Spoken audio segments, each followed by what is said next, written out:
Video में आपके लिए पूरा सिलेबस अरेंज करके रखा है जूनियर असिस्टेंट और अकाउंट असिस्टेंट का, जिसमें कौन से टॉपिक्स मैच करते हैं, क्या चीज़ है, ये पूरा इसमें मैंने कर रखा है अच्छे से। तो इसको एंड तक देखिए, आपके लिए काफ़ी हेल्पफुल होगी। So hello aspirants, welcome back to channel JK exam made easy. तो जैसे कि हमें पता है कि कल ही जेके एसएसबी ने नोटिस रिलीज़ किया है कि जो आप लोगों का 22 फरवरी को एग्ज़ाम होने वाला था जूनियर असिस्टेंट का, उसको पोस्टपोन कर दिया गया है और अब वो कब होगा? 5 अप्रैल 2026। तो ये काफ़ी अच्छी बात की इस बार जेकेएसएसबी ने कि साथ ही आपको डेट भी बता दी है। तो अगर देखा जाए तो अप्रॉक्सीमेटली 50 डेज़ रहते हैं हमारे पास, ठीक है, एग्ज़ाम को। और ये भी हमें पता है कि जो फाइनेंस अकाउंट असिस्टेंट का एग्ज़ाम है वो जून 2026 में है और एसआई का भी उसी टाइम पर है। तो जो ये वीडियो होने वाली है, ये आपके लिए एक होल मास्टर प्लान होने वाला है। पूरा इसमें बताएंगे कि कौन से टॉपिक आपको कब उठाने चाहिए, किस मंथ से आपको किस मंथ तक कौन से एग्ज़ाम की तैयारी करनी है, कि आप सब कुछ साथ लेकर चलें। और उससे पहले मैं आपको एक चीज़ बोलना चाहूँगा कि भले ही एग्ज़ाम पोस्टपोन हो चुका है, पर इस टाइम पर आपको अपनी मेहनत और दुगनी कर देनी है। रिलैक्स होकर नहीं बैठ जाना है कि एग्ज़ाम को आगे कर दिया गया है। तो उससे पहले मैं आपको एक चीज़ दिखा दूँ। देखिए, मैंने इस वीडियो में आपके लिए पूरा सिलेबस अरेंज करके रखा है जूनियर असिस्टेंट और अकाउंट असिस्टेंट का, जिसमें कौन से टॉपिक्स मैच करते हैं, क्या चीज़ है, ये पूरा इसमें मैंने कर रखा है अच्छे से। तो इसको एंड तक देखिए, आपके लिए काफ़ी हेल्पफुल होगी। तो देखिए, बात करते हैं अगर हम एग्ज़ाम की, तो हमें एक चीज़ तो पता है कि हमारे पास डेट्स तो कन्फर्म्ड है। 5 अप्रैल की इसकी डेट है। कन्फर्म्ड का मतलब ऑफिशियल है हमारे पास। 5 अप्रैल जूनियर असिस्टेंट। एसआई की हम बात, देखिए एक मेरी वीडियो है, इसमें आप चैनल पे जाएंगे तो उसमें पूरे सोर्सेज हैं। अगर आप एसआई की तैयारी कर रहे हैं, क्योंकि वो more of the assessee pattern पे है, तो आप वो देख सकते हैं। और अकाउंट असिस्टेंट का कब है? जून में होना है एग्ज़ाम। तो सबसे पहले हम इसमें बात करते हैं कि जूनियर असिस्टेंट और एफएए में क्या अप्रोच होने वाला है आपका, ठीक है। अब अप्रोच तो हमेशा सिलेबस से स्टार्ट होना चाहिए। तो ये पीडीएफ आप मांगेंगे तो मैं आपको टेलीग्राम ग्रुप में प्रोवाइड करा दूंगा। इस पीडीएफ में मैंने कलर कोड करके रखे हैं, वो भी टॉपिक वाइज आपके लिए। जो पूरा ऑफिशियल सिलेबस है उससे निकाल के टॉपिक इसमें बांटे हैं, कुछ छूटा नहीं है। जो ग्रीन कलर कोडेड हैं वो टॉपिक्स ऐसे हैं जो ओवरलैप हैं। आप एक वाले के लिए पढ़ेंगे तो दोनों एग्जाम्स के लिए तैयार हो जाएगा साथ में। रेड वाला है यूनिक टॉपिक, कि मतलब अलग अलग पढ़ना है। और ये वाला है जो येलो साइन, जहाँ पे मोस्ट एस्पिरेंट्स गलती करेंगे, उनको लगेगा सिलेबस में देख के अरे ये तो सेम है, पर एक्चुअली वो ट्रिकी पार्ट है। वो पार्शली ओवरलैप करेंगे पर मोस्टली उनमें अलग अलग डेप्थ्स चाहिए। देखिए, बात करते हैं पहले इंग्लिश की। तो इंग्लिश जूनियर असिस्टेंट में कितने मार्क्स की आने वाली है? 20 मार्क्स की। मतलब 25% ऑफ द पेपर में कंप्लीट करेगी वो इंग्लिश। और एफ में सिर्फ 10% है, ठीक है, इसका आपको ध्यान रखना है। अब बात ऐसी है, देखिए ये टॉपिक्स आगे, ये जूनियर असिस्टेंट के, ये फाइनेंस अकाउंट्स असिस्टेंट के, और ये इनका स्टेटस है। देखिए, जैसे ग्रामर फाउंडेशन, आपको ग्रामर में टेंसेस करने हैं, नरेशन, मोडाल्स, आर्टिकल्स करने हैं, और इसमें भी सेम है। तो ये 100% मैच है। वैसे वो कैब भी 100% मैच है। सेंटेंस वर्क मैच है, कंप्रीहेंशन मैच है, ब्लैंक्स फिलिंग के जो टॉपिक हैं, इसमें फ्रेजेस और प्रोनाउंस की फिलिंग होती है, उसमें फिलिंग द ब्लैंक्स आते हैं। 100% मैच है। आप एक ही तरह से इसकी तैयारी कर सकते हैं आराम से। वॉइसेस 100% मैच है। अब कुछ चीज़ें जो जूनियर असिस्टेंट के लिए यूनिक है, एडिटिंग और पंचुएशन, क्योंकि ऑब्वियसली ये 20 मार्क्स का आने वाला है तो इसमें कुछ ज़्यादा है। और जो एफ में है वो है पेयर ऑफ वर्ड्स। तो देखिए, अगर आप पहले, देखिए मैं आपको जो मास्टर प्लान बताऊंगा वो एक तो पहले चलेगा 5 अप्रैल तक, और दूसरा वो उसके आफ्टर मैथ भी बताएगा 5 अप्रैल के बाद, जो जून तक जाएगा आपका फाइनेंस अकाउंट असिस्टेंट के एग्ज़ाम तक। अब उसके बाद बात करते हैं जनरल नॉलेज की। तो देखिए, उसमें जो फाइनेंस अकाउंट असिस्टेंट है उसमें वो 25% का वेटेज लेती है, या ये जीके, और इसमें 20% का, सिमिलर है दोनों में, ठीक है। अब बात करें स्ट्रैटेजी की इसमें, तो देखिए कुछ टॉपिक एडिशनल है फाइनेंस अकाउंट असिस्टेंट में। अब पहले बात करते हैं सिमिलर कौन से हैं। करंट अफेयर दोनों के लिए चाहिए।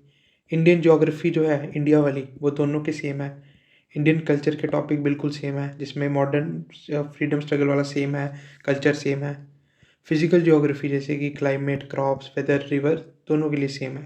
डेमोग्राफी सेम है। जे यूटे की जो यूटी की जीके है वो बिल्कुल सेम है दोनों की। अब कुछ एडिशनल टॉपिक्स हैं फाइनेंस अकाउंट असिस्टेंट के, ठीक है, ये आप नोट कर सकते हैं। जैसे वर्ल्ड ज्योग्राफी इसमें आपको एक्स्ट्रा करनी है, environment, ecology and diversity, J&K reorganisation act, transport and communication, ये FAA के लिए आपको एक्स्ट्रा करनी है। अब देखिए अगर आप बात करेंगे सोर्सेज की, तो एक मेरी वीडियो है जस्ट इससे 2 वीडियो पहले मैंने अपलोड की थी परसों, उसको आप देखिए, उसमें डिटेल्ड मैंने सोर्सेज बताए हैं। और वहाँ पे जूनियर असिस्टेंट की भी मिल जाएगी। अगर आपने प्रिपरेशन अभी स्टार्ट नहीं किया है तो ये एक मान के चलिए आपके लिए गोल्डन टाइम है, क्योंकि अभी एग्ज़ाम आगे हो चुका है तो मोस्टली कैंडिडेट रिलैक्स्ड हो जाएंगे। पर आपको नहीं होना, आप इस टाइम पे अगर आप स्टार्ट करेंगे तो मान के चलिए वंडर्स हो सकते हैं। अब अगली बात करते हैं कंप्यूटर की, तो जूनियर असिस्टेंट में वो 20 मार्क्स का है और फाइनेंस अकाउंट असिस्टेंट में सिर्फ 10 मार्क्स का है। तो अब बात क्या है कि फाइनेंस अकाउंट असिस्टेंट में कुछ टॉपिक ज़्यादा है। अब सिमिलर कौन से हैं? बेसिक वाला फंडामेंटल सेम है, हार्डवेयर, OS, MS सेम है बिल्कुल, वेब ईमेल वाला सेम है। अब कुछ FAA में ज़्यादा टॉपिक्स है। कौन कौन से? IT इन गवर्नेंस, एंटीवायरस और कंप्यूटर वायरस और ओपन सोर्स टेक्नोलॉजीज, तो इस पर आपको ध्यान देना ज़्यादा। अब बात करते हैं जो डेंजर जोन की बात की गई थी। अब मैथ्स और रीजनिंग की बात करें तो जो जूनियर असिस्टेंट में है ना वो काफ़ी बेसिक है।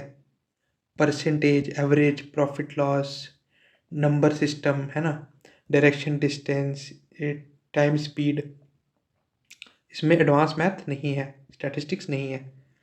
अब बात करें इसमें कौन सा ओवरलैप कर रहा है, तो इसमें ओवरलैप तो कोई नहीं कर रहा है, पर इसका जैसे प्रॉफिट एंड लॉस से एक ऐसा जुड़ा हुआ टॉपिक है सिंपल एंड कंपाउंड इंटरेस्ट, तो वो इसमें होगा, वो आपको अलग से ही पढ़ना पड़ेगा और ओवरलैप बिल्कुल नहीं है वो, ठीक है। तो अब बात करते हैं इसकी। अब FAA में कौन सा मैथ है? FAA में मैथ है लिमिट्स हो गया, डेरिवेटिव्स, वेक्टर्स। अब इसका सोर्स आपको जानना है तो आपको मेरी पिछली वीडियो देखनी पड़ेगी। तो ये ओवरलैप बिल्कुल नहीं करता मैथ चाहे दोनों में है, पर ओवरलैप बिल्कुल नहीं करता है। तो आपको अलग अलग, अब कैसे करना है, कब करना है इसको मैं अभी लास्ट में बताऊंगा आपको। पहले सिलेबस जानना बहुत ज़रूरी है। अब स्टैटिस्टिक्स भी ओवरलैप नहीं करेगा इसमें। अब कुछ सब्जेक्ट्स जो सिर्फ फाइनेंस अकाउंट असिस्टेंट में एडिशनल है, क्योंकि ऑब्वियसली वो 120 नंबर का आने वाला है। अब वो कौन कौन से हैं? ये 50 नंबर के बिल्कुल यूनिक हैं इसमें।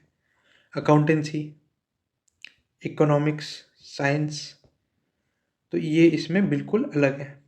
तो बात होगी सिलेबस की। अब बात करते हैं कि स्ट्रैटेजी क्या होनी चाहिए।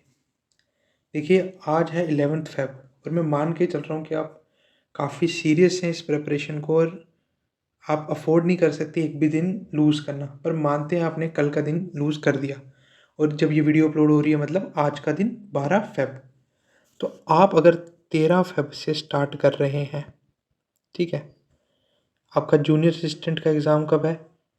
वो है आपका 5 अप्रैल 2026 और फाइनेंस अकाउंट असिस्टेंट का कब है? वो है आपका जून को 2026, ठीक है। अब कुछ टॉपिक आपके ओवरलैप हो रहे थे सिलेबस, वो आपने देख लिया। अब 5 अप्रैल तक आपको क्या करना है, जो आपके टॉपिक्स ओवरलैप हो रहे हैं आपको उनको अच्छे से पढ़ना है, जितना अच्छे से आप पढ़ सकते हैं। कितने का गैप है? 50 डेज़ का है, मान के चल लीजिए, ज़्यादा बड़ा हो सकता है। 50 डेज़ का गैप है। आपको जो कॉमन टॉपिक्स हैं जैसे कंप्यूटर हो गया, हमने अभी बात की सिलेबस में। अब जैसे कि और कौन से थे, इंग्लिश हो गया, GK हो गई, है ना। अब मैथ्स रीजनिंग भी है इसमें, जो कॉमन नहीं है पर जूनियर असिस्टेंट का, आपको जूनियर असिस्टेंट का पूरा सिलेबस साथ लेना है और जो टॉपिक्स इसमें ओवरलैप कर रहे हैं वो आपको पता है। और उनको जानने का हमारा एक मोटिव था कि आपको एक कॉन्फिडेंस आएगा कि आप फाइनेंस अकाउंट असिस्टेंट के भी कितने सब्जेक्ट्स की आप साथ साथ में तैयारी कर रहे हैं, कितना परसेंट ओवरलैप हो रहा है। जैसे इंग्लिश ऑलमोस्ट 95 से 98% ओवरलैप है, कंप्यूटर 95 से 95% ओवरलैप है, इंग्लिश भी इंग्लिश की बात हो चुकी, GK 95% ओवरलैप है, कुछ टॉपिक्स 90% ओवरलैप है, एटलीस्ट कुछ टॉपिक्स बाहर के हैं। तो जब आप ये टॉपिक्स अच्छे से कवर कर लेंगे तो इसमें आपको एडवांटेज होगा फाइनेंस अकाउंट असिस्टेंट में। अब जैसे इसमें कुछ टॉपिक छोटे छोटे, IT गवर्नेंस वाला, वायरस वाला, वो मैं आपको रिकमेंड करूँगा कि आप जब जूनियर असिस्टेंट के लिए पढ़ रहे होंगे उनको साथ साथ करेंगे, ताकि फाइनेंस अकाउंट असिस्टेंट के लिए वो वाला सब्जेक्ट आपका क्लोज हो जाएगा। फिर इंग्लिश में जैसे एक दो चीज़ उसमें एक ही चीज़ एक्स्ट्रा थी, ज़्यादा नहीं थी, तो वो आप साथ साथ करेंगे। जीके में जैसे कि रीऑर्गेनाइजेशन एक्ट है, वो आप पढ़ सकते हैं साथ में। जो उसमें कुछ एक्स्ट्रा टॉपिक्स है इन्वायरमेंट वाला, है ना, वो आप साथ साथ में कर सकते हैं। पर मेन फोकस आपको बार बार रिवीजन करनी है जो जूनियर असिस्टेंट का सिलेबस है, ताकि एकदम जूनियर असिस्टेंट का एकदम रेडी हो जाए आपका 110%, और FAA के लिए भी आपकी 100% उन सब्जेक्ट्स में मास्टरी हो जाए। अब मैथ्स रीजनिंग ऑब्वियसली यूनिक है, तो मैं आपको रिकमेंड करूँगा FAA का जो मैथ्स है ना, और स्टैट है, उसमें बताता हूँ, चलिए रुकिए। पहले जूनियर असिस्टेंट का आप देख ले, तो वो आप देख के वो आप कवर करिए साथ साथ। और मैं आपको एक और चीज़ रिकमेंड करूँगा, ये तो चलिए हो गया जूनियर असिस्टेंट की बात जो ओवरलैप कर रहा था। अब 50 दिन है आपके पास, आपको अकाउंटेंसी स्टार्ट कर देनी है। ये आपको अकाउंटेंसी स्टार्ट कर देनी है। दिन के आप चाहे 1 घंटा निकाल के रखिए, 1.5 निकाल के रखिए, ठीक है, मिनिमम। ये आपको स्टार्ट कर देनी है अकाउंटेंसी। अब कैसे करनी है, ये आपको मेरी सोर्स वाली जो स्ट्रैटेजी थी कि जो मैंने 3 मंथ स्ट्रैटेजी उसमें दिखाई है, उसको आप रेफ़र करेंगे। सोर्सेज कौन से हैं, कौन सी वीडियोस देखनी है, पहले वीडियोस देखनी है, बाद में देखनी है, पूरा उसमें मेंशन्ड है। और साथ में आपको इसमें क्या शुरुआत करनी है, स्टैट आप बाद में कर सकते हैं, मैथ स्टार्ट करेंगे अगर आपका वीक है तो। नॉन इंजीनियरिंग बैकग्राउंड है, ठीक है, तो आर्ट्स से हैं आप, साइंस से हैं, बायो वाले, तो आपको मैथ स्टार्ट कर लेना अभी। क्योंकि चाहे वो 10 मार्क्स का है, पर सिलेक्शन में बहुत बड़ा रोल करेगा। 10 से 6-7 भी आप लेकर आ गए, बहुत बड़ी बात है आपके लिए, अगर आप नॉन इंजीनियरिंग बैकग्राउंड से, नॉन मैथ बैकग्राउंड से है, ठीक है। तो ये बात होगी हमारी मैथ्स की। अब इसको करना कैसे, देखिए 1-1.5 घंटा इसको देखिए, और मैथ्स को आप रोज़ का एक लेक्चर देख लीजिए। 50 दिन है, काफ़ी होते हैं, एक देखिए, आधा देखिए। और कोशिश कीजिए आप वन शॉट पे ज़्यादा, कि कोई एक सब्जेक्ट की कोई 3-4 घंटे की वन शॉट है, कोई PW की मैं आपको रिकमेंड कर सकता हूँ, या अनअकैडमी, कुछ भी आप देखिए। 11th का जो टॉपिक्स ओवरलैप हो रहे मैथ में, या मेरे को इतना नॉलेज नहीं है कौन से टॉपिक्स हैं उसमें NCERTs के अकॉर्डिंग, तो जिस NCERT में जो है आप मैथ्स का टॉपिक डालिए और उसकी वीडियोस देखिए। और आपको क्या करना है, उन क्वेश्चंस के नोट्स बनाने हैं साथ साथ में। तो ये 2 सब्जेक्ट आपको साथ साथ करने हैं, अकाउंट्स और मैथ्स, ठीक है। ये 50 दिन में आपको ये भी लेके चलने हैं और ये भी लेके चलने हैं जो ओवरलैप होगा। और फिर मानिए हो जाती है 5 अप्रैल की बारी। अब उसके बाद कितना टाइम रह गया जून में, 5 अप्रैल को हो गया, मतलब अप्रैल ऑलमोस्ट पूरा, अप्रैल मई भी पूरा। अब देखिए 2 मंथ फिर भी आपके पास बच जाएंगे। और अकाउंटेंसी मान के चलिए उस टाइम तक आपका 80-90% हो जाता है ना। मैथ्स आप कंप्लीट हो गया, या कुछ 1-2 टॉपिक बच गया। फिर आपको यहाँ पे किधर फोकस करना है, इधर आपको इकोनॉमिक्स बच गई, साइंस बच गई, है ना। और क्या बच गया साथ में, इकोनॉमिक्स, साइंस हो गई, अपना स्टैट हो गया, है ना। तो ये वाले टॉपिक्स आपके बच गए, और ये वाले आपको बस उस टाइम रिवाइज करने हैं। ये वाले को 100% तक लेना है, MCQs करने हैं, मई में आप करेंगे रिवाइज, है ना। और जून में कभी भी पेपर हो, आपको टेंशन ही नहीं। तो ये वाली जो आपको दिख रही खिचड़ी होगी, पर है ये एकदम बिरयानी, ठीक है। तो यही था आज की वीडियो का मोटिव। पूरा मास्टर प्लान आपके सामने मैंने खोल के रख दिया। पूरे सिलेबस की जो बाइफरकेशन थी, किस टाइप का उनका कितना परसेंट मैच कर रहा है, और कौन से टॉपिक्स हैं, ठीक है। तो मैं आशा करता हूँ कि आपको सारा समझ आया होगा, आपने अच्छे से समझा होगा इसको, और एंड तक देख रहे होंगे। और पढ़ते रहिए, बिल्कुल रिलैक्स नहीं होना है, stay in war mode. Thank you guys for watching, bye and keep studying.